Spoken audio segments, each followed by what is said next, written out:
Assalamu alaikum, my name is Abdur Rehman Khattak. I'm a British Council training consultant and also a Cambridge certified teacher trainer. Today I'm here with you to talk about the importance of student-centered classroom, how we can develop student-centered classrooms in our schools, and what is the importance of having a learner-centered environment in schools. A good friend of mine recently told me about Albakio International. Albakio International is a leading publishing company in Pakistan. What's good about Albakio International is that they're trying to bring innovation in the education sector by building digital resources which are unmatched in quality. Also, their online learning management system is impeccable. On with our topic. So first things first, what is a student-centered classroom? आखिर ये student centred classroom क्या है और क्यों दुनिया इसके बारे में बात कर रही है और हम पाकिस्तान में अब तक student centred classrooms true meaning में हासिल करने में नाकाम क्यों रहे हैं और इसके बारे में क्या किया जा सकता है. Student centred classroom is a classroom in which the focus of instruction is on students, not on teacher. And also differentiate between student-centered classroom and teacher-centered classroom. In a teacher-centered classroom, the focus of instruction is on the teacher. The responsibility of carrying out the lesson is on the teacher. On the other hand, in the student-centered classroom, student is the focus of attention. Student has been given the choice, the freedom, and also independence to choose and carry out different activities. As a result, we get students who are independent, who are active, who are lifelong learners, and who are problem solvers. And as a result, more employable in this highly competitive world. Teacher-centered classroom is incompatible with the future. And without wasting any more time, we should start working on building and developing student-centered classrooms in our schools. But how can we do that? Today, I will share with you 5 strategies that you can use to create a student-centered classroom in your school. So the first thing that we can do is that we can give students autonomy. We can give them choice. We can give them freedom. How can we do that? Every student has a learning preference, and students, when working in groups, are able to decide for themselves how the learning should take place. Now, it's something that for the teacher to learn how students can be involved in this teaching learning process so that they feel empowered, not powerless. If the students are passively listening, they will not be interested in the learning process. And as we all know, if students are not interested, no learning can happen. Second thing, which is very important, is to develop the culture of questioning. I believe that teachers should be trained on how to frame questions well in advance, well ahead of time. Why? Because if you ask the right questions, students will give you better answers. Now, there are 2 kinds of questions, open-ended and close-ended. Now, open-ended questions are the questions in which students come up with their own answers instead of giving you a fixed answer. We prefer to ask close-ended questions because we already know the answer. So, but open-ended questions encourage students to speak their mind, to come up with something which is creative, innovative, something that's their own. So I encourage all the teachers out there to ask questions which are open-ended. By thinking, by reflecting, by comparing, by discussing something that they need to work on, instead of cramming 1 or 2 words. Also, questions develop curiosity. And if students are curious, only then learning will happen. Let me tell you about a technique as well, elicitation. Elicitation is the process of getting the information out of students.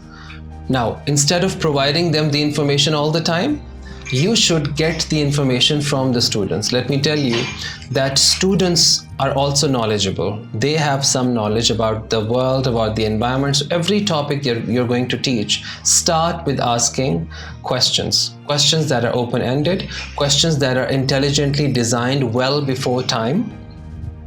And these questions will lead to the topic of today, and in this way students will be engaged, interested, and this will lead to a better, more learner-centered environment in your classroom. The third thing that we can do as teachers is that we can develop collaboration among students. Encourage pair work, group work, because these collaborations will help students understand each other. Also, leadership skills will be developed in them and knowledge will be gained. And this knowledge, let me tell you, will be experiential knowledge. This knowledge will be, students will be able to retain this knowledge, this information in their minds for a long time, as compared to teacher bombarding them with the information. Next, very important point is reflection. Now, what is reflection? Students have done an activity and now they're reflecting on their own performance. Reflection is important not only for the teacher but also for the student. Teacher needs to reflect on his performance. How well did he do his job? And students will reflect on their learning, their performance in the class. How could they have done things differently? What went well? What went wrong? How could we improve the procedure, the things that we did in the class? Now, this mindset of reflecting will help the students immensely, not only in their academic career, but also in their professional career. Teachers can encourage role plays, discussions, debates, to encourage reflection. So students can think about their performance. They can also think about the teacher's performance. They can give teachers the feedback as well. There's no harm in asking students how you did in the class, and students will give you excellent feedback which will help you become a better teacher in the next classes. A very important thing which is still neglected in Pakistani classrooms is the use of technology. It has been noticed worldwide that using technology in the classroom increases students' engagement. This is a digital age, we all know, and although there are some disadvantages of using digital equipments too much, but let me tell you that it has been proved that devices help enhance the learning. They help enhance students' engagement. They help students learn from the internet, which is what they will do for the rest of their lives, by the way. So why not teach them how to effectively use internet in the classroom? There's no harm in teaching students how to access a digital platform to learn. And as a teacher, if you have the right resources, please use them. Please make your students go to internet and learn on their own. This will make them an active, independent learner, and this will help you create a more learner-centered environment in your classroom. The responsibility of learning will be shifted from you as a teacher to the students, which is how it should be, by the way. Another very important thing that our teachers need to understand is that students are different from each other. All the students in your class, they're not the same. They have the different backgrounds, they have different learning styles, they have different learning preferences. They are different people, like you and I are different. So a good teacher will always consider the individual differences amongst the students. They are equally talented. Their talents and their intelligences lie in different areas, of course, but they are talented. So if a student is not responding to a certain concept, does this mean that this student is incapable of learning? No. It means that the students might learn in a different way, or might learn if you try a different activity, might learn if you give another student a chance to explain this concept to this student. So try different methods, be flexible. Learn, go to teacher training sessions, learn from your senior teachers. Go to internet, learn how other teachers teach. Learn from your seniors. Do teacher training courses and become a better teacher. Another very important thing that teachers can do in order to develop a more learner-centered classroom is that students can be given a chance to brainstorm, to think. Brainstorming is a very important teaching technique.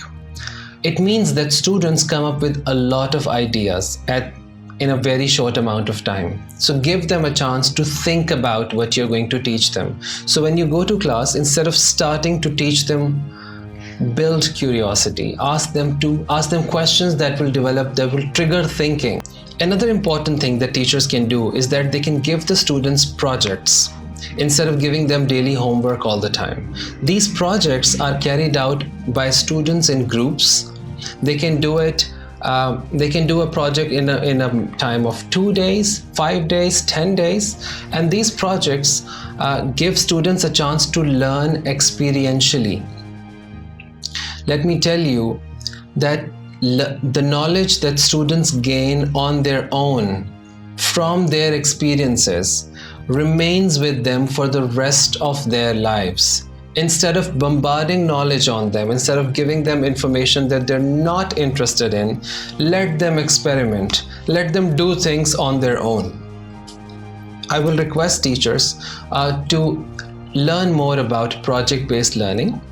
Every subject, no matter what level, no matter what subject, students can be given assignments, they can be given projects, they can be given things that they can work on their own. Using limited, cheap resources, students can do these experiments, they can do these projects. Not only will they learn to respect each other during these projects, they will learn to present their findings, which will give them confidence and sense of achievement. They will also learn to take responsibility, and this will make them lifelong learners, problem solvers, and people who we need in the future.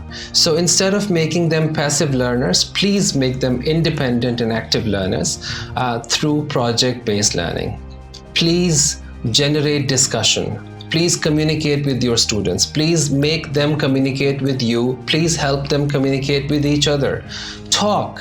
Give them a chance to share their ideas with you, with each other, through collaboration that we already talked about. So communication is basically teacher speaking to the students, students speaking to the teacher, students talking to each other, sharing the ideas, students interacting with the community, students interacting with the technology, students interacting with the material. All of this is communication. So help them communicate. Teach them how to communicate. Tell them what is effective communication. This will not only create a sense of community in the classroom, which is very important. It will not be a one-way process anymore. It will be a mutual thing that students will learn from, and they will grow as a result. Developing a learner-centered classroom is a huge topic. It's a vast topic, and it cannot be covered in a short video. I've tried my level best, but if you need further discussion, I'm always available. I hope you find these ideas useful, and I do hope that you use at least some of these ideas in your classroom and try to explore more about creating an interactive and more inclusive and a more learner-centered classroom instead of a teacher-centered classroom. We have tried teacher-centered classrooms for more than 70 years now. So now it's time to give student-centered classrooms a chance. I hope you will do that and help me in my mission. I really thank Albakio International for giving me this opportunity to interact with thousands of teachers, and I do hope that this process will go on in the future. Thank you so much.